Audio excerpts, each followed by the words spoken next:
What's going on, everybody? Thank you all for joining me today. If you haven't already, please make sure you hit the like button, subscribe to the channel if you're new to the channel, and most importantly, please make sure that you are following me on Telegram at TD Media Group to help circumvent social media censorship and shadow banning. With the introduction out of the way, let's get into today's news. And today we are headed on over to Washington, D.C. Why is that? Because, ladies and gentlemen, the Epstein debacle is unfolding in such a marvelous way that makes me happy, because we're watching it all blow up in the Democrats' face. Oh, they played their hand and they played it to a loss, because they were pressing the issue so desperately to release the Epstein files, to now that as things continue to be released, we keep seeing more Democrats in it than we do Trump. And it's a beautiful thing to see. And now recently, Jasmine Crockett was doing, I guess, some sort of a live stream. Maybe she was being interviewed. I believe it was a live stream to some sort, with her own fans, I guess, on social media. And this woman is having a full-blown mental breakdown. She is crashing out, speaking all types of nonsense in defense of Stacey Plaskett, the Democrat who got caught red-handed once some of the files were released, which showed that she was texting Jeffrey Epstein in a very friendly back and forth banter in the middle of a committee hearing, right? Ever since then, Democrats have been breaking their neck trying to defend this woman, but to no avail. They just make themselves look stupid. And before we get into Jasmine Crockett's crash out, what I want to play for you first, as it pertains to making yourself look stupid, I want to show you House Democrat Minority Whip Katherine Clark. She was on CNN recently attempting to defend Stacey Plaskett, and she just made a fool out of herself. So let's get into this clip first. Was it an error in judgment to text Jeffrey Epstein during a hearing? I take Stacey Plaskett at her word, and Would you have done the same thing? I don't. I also agree with her that Jeffrey Epstein is reprehensible, and that's her word, and I agree with her. You gotta love the stutter. You gotta love it. Would you have done the same thing? Let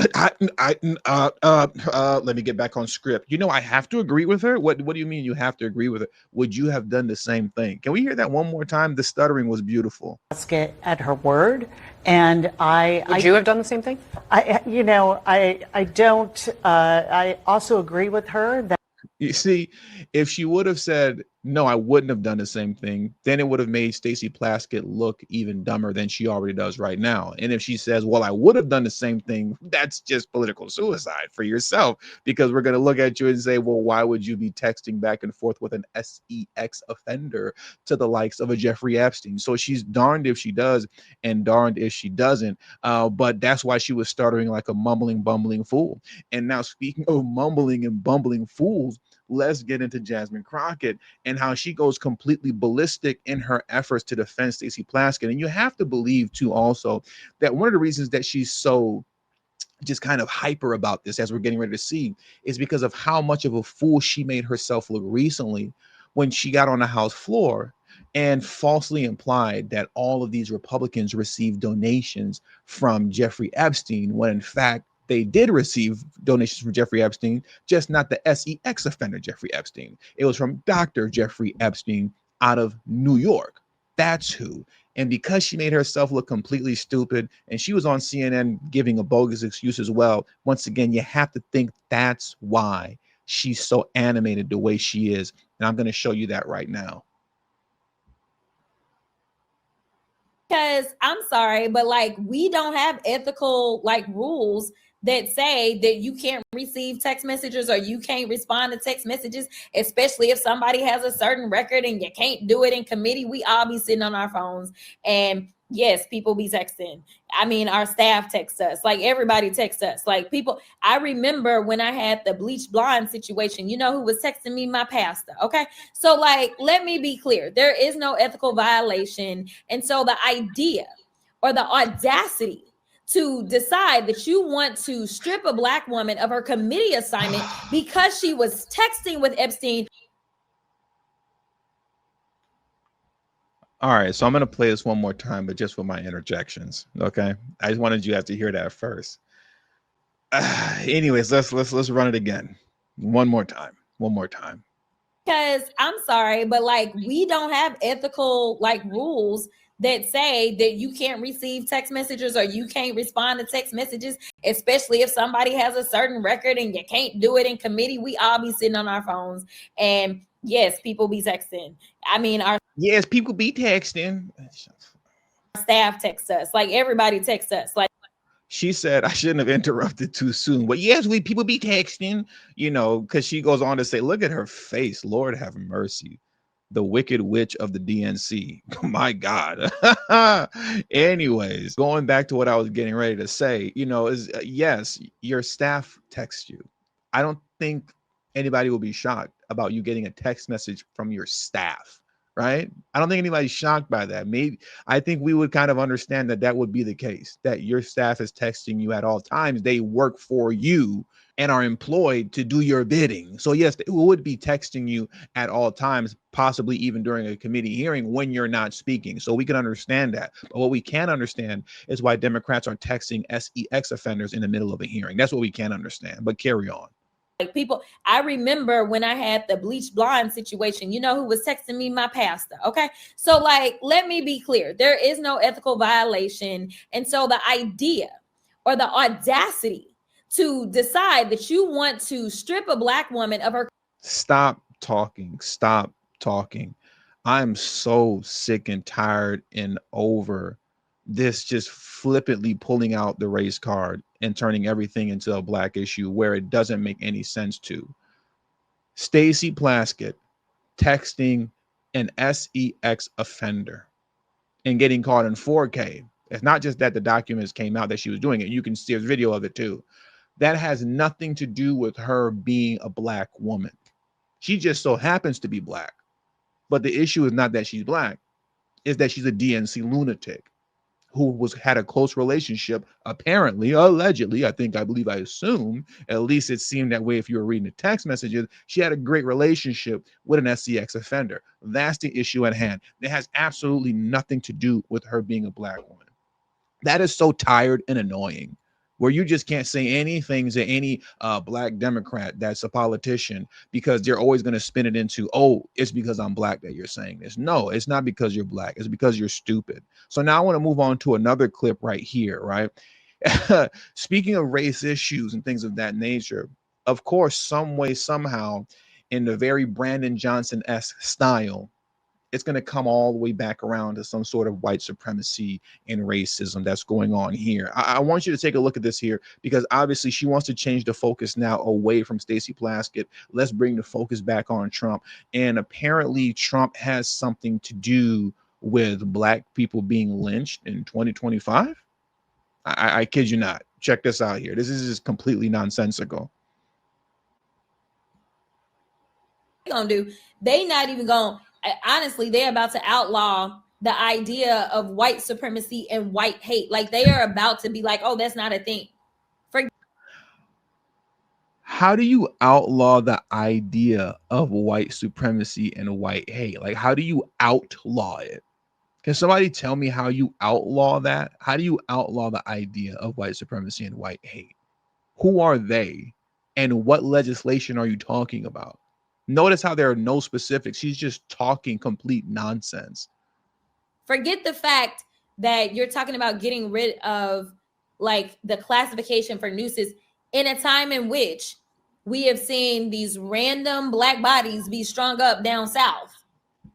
Also, seemingly at a time in which you're back in office, because what you do is you embolden the hate. You embolden everybody to take off their hoods.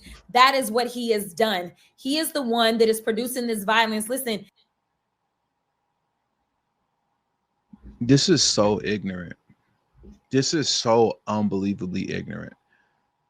So now she's alluding to the idea that Black people are being lynched in the South in 2025 because Donald Trump is in office and racists are being emboldened and are taking off their hoods. I swear, y'all wish it was like freaking 1897 so bad.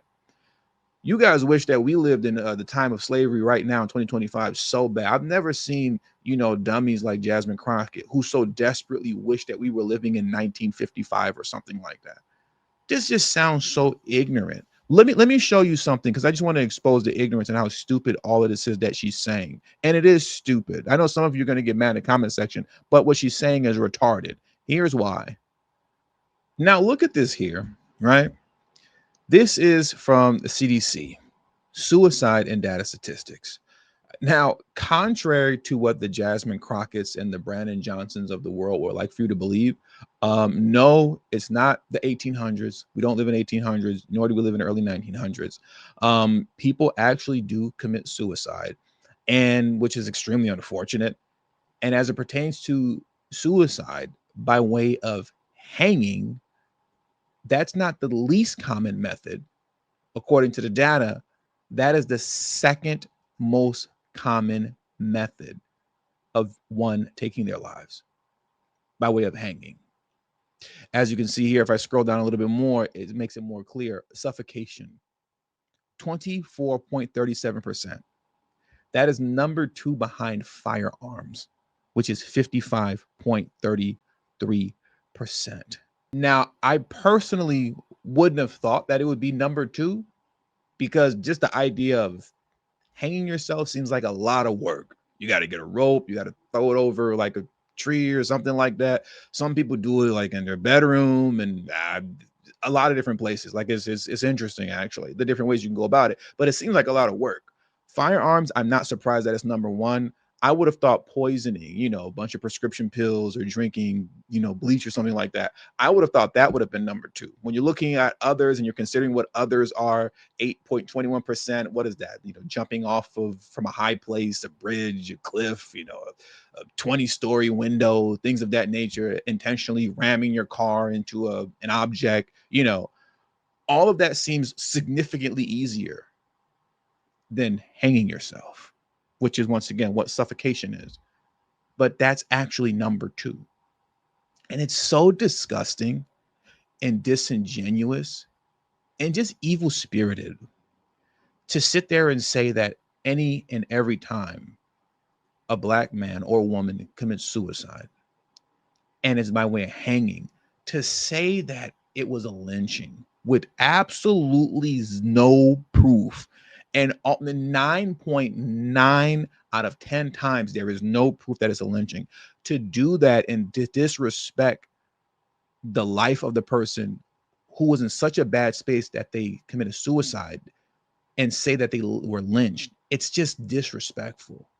It's disrespectful and just opportunistic in the most evil way to want to spin a narrative about some sort of racism, white supremacy, when in actuality you have Black people, particularly Black men, right, dealing with levels of mental illness that go untreated, depression that go untreated for a multitude of reasons, not wanting to get the proper help because it feels like that makes them less than a man, and they don't want to speak out about these kind of things. And then it gets to them so much so that they end up taking their life, and God forbid it's by hanging. Here comes a piece of garbage like Jasmine Crockett to try to take advantage of that situation and say that these people are being lynched. And not only are they being lynched, but they're being lynched because of Donald Trump. Are you kidding me, man? What are we even talking about here? This isn't politics anymore. This is just nonsense, complete foolishness. And with all that being said, that does it for today's news. So I want to thank you guys for joining me today. Please hit the like button on your way out. Subscribe to the channel if you're new to the channel. Share this video on your social media platform. Then please do not forget to follow me on Telegram at TD Media Group. The link to my Telegram is in the description box below and pinned in the comment section as well. Thank you all for your time. Until the next video, peace and have a great afternoon.